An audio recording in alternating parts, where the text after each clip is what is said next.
So the Warriors are 13-5 since sometime in April. They just beat the Jazz and the Suns. The Jazz were missing Mitchell and Conley. We should remember that.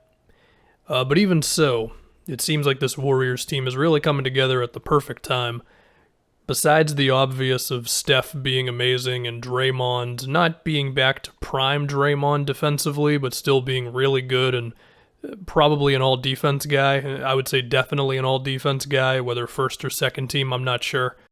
But I think the other thing that has been interesting is that Wiseman, while we of course don't want anyone to get hurt, and we hope Wiseman will be all right, the reality is they're better without him. I mean, Kevon Looney is not as exciting as Wiseman, but he's better fundamentally. Better screen setter, better at boxing out, better at knowing where to stand on offense, better defensively. And the other thing that they've been doing is going to Draymond at center. That's pretty much all it's been. Looney or Draymond at the 5. And it has made a team that was already good defensively suddenly really good on defense. And it's not just Draymond, even if he's the main thing. I mentioned Looney. Steph has always been a good team defender. Toscano Anderson plays really hard. Wiggins has been better. Bazemore is cool. Jordan Poole, Damian Lee, Mike Mulder, all these guys are just chipping in enough defensively. And on offense, I mean, the obvious thing is, of course, Steph. I don't know if his pick and rolls have suddenly gone through the roof. Of course, that's been the big conversation this year. But it's maybe happened a little bit more. I mean, the Steph-Draymond two-man game is just so good. The way those two read and react to each other, just on the fly, whether it's going to be a handoff, a screen, a fake handoff, or whatever, it just seems like those two read each other's minds. Wiggins has been playing off of everything those two do, and just the general movement of Steph Curry, but he's also had moments where he's just creating for himself. They've had Wiggins leading second units, and their on-off numbers with Steph have not been horrible lately. They're basically an average team without Steph, which is way better than what it was earlier in the season. And with all of this, I do think they are a scary lower playoff seed. I mean, it's probably going to be them and the Lakers as the 7 and 8 in whatever order it ends up being in.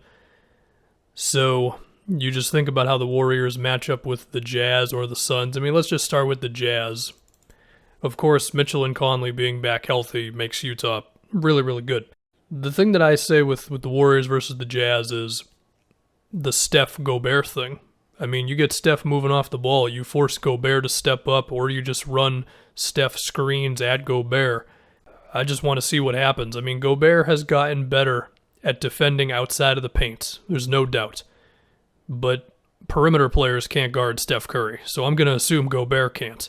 Now, sure, there's ways around this sort of thing. You could just trap Steph so it's not just on Gobert, and then Steph passes it off to whoever the roller might be. If it's Draymond, that gives them a better chance of getting the next shot off as opposed to like Looney or something.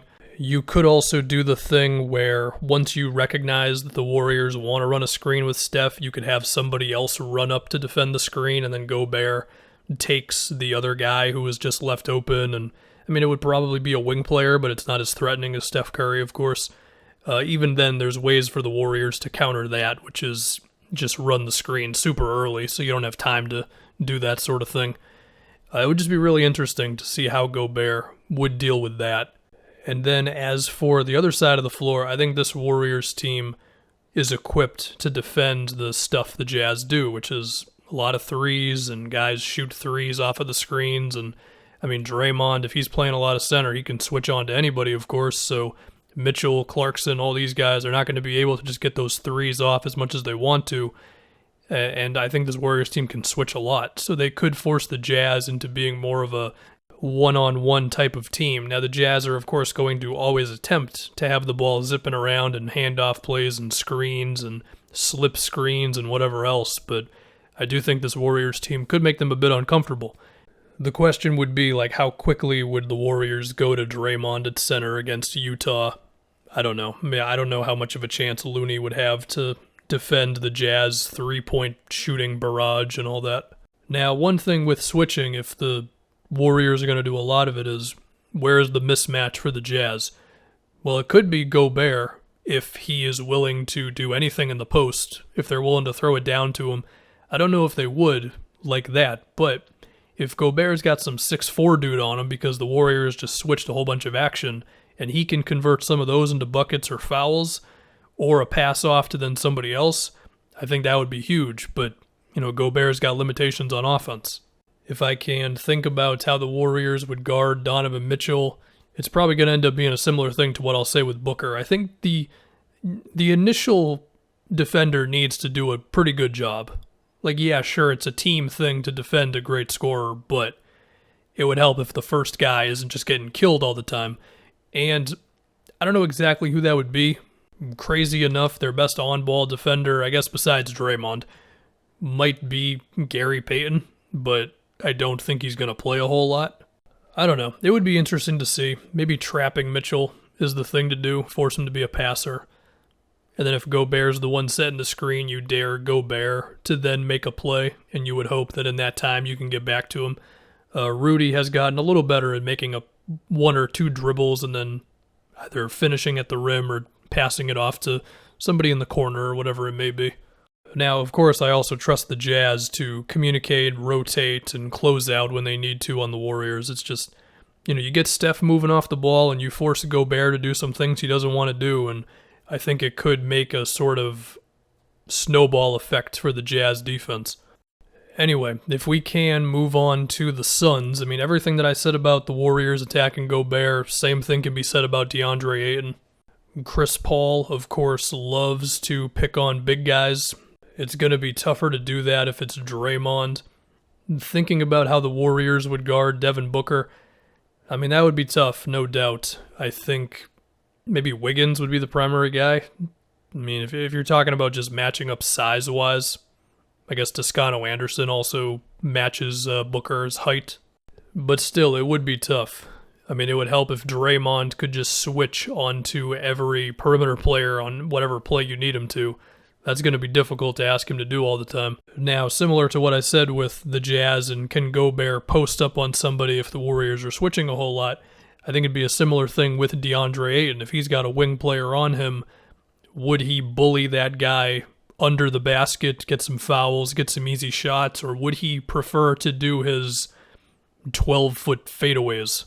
But I think these Warriors, given how good they've been lately at rotating and communicating and closing out, could they freak Booker out a little bit just because Devin Booker's not an amazing passer? He's a good one, no doubt. He's gotten a lot better, but it's the difference between him and Chris Paul, right? Like, I trust Chris Paul to every single time be like, oh, they're doing this to me, well, I know who's going to be open. I could picture Booker having moments of like, oh crap, what do I do? Now, even then, Booker might just hit a tough shot over you, draw a foul, whatever. But, if you bring a lot of attention to him, I think it could be something. Now, that said, it's difficult because the Suns have such a spaced floor. This is similar to the Jazz, of course, as well, right?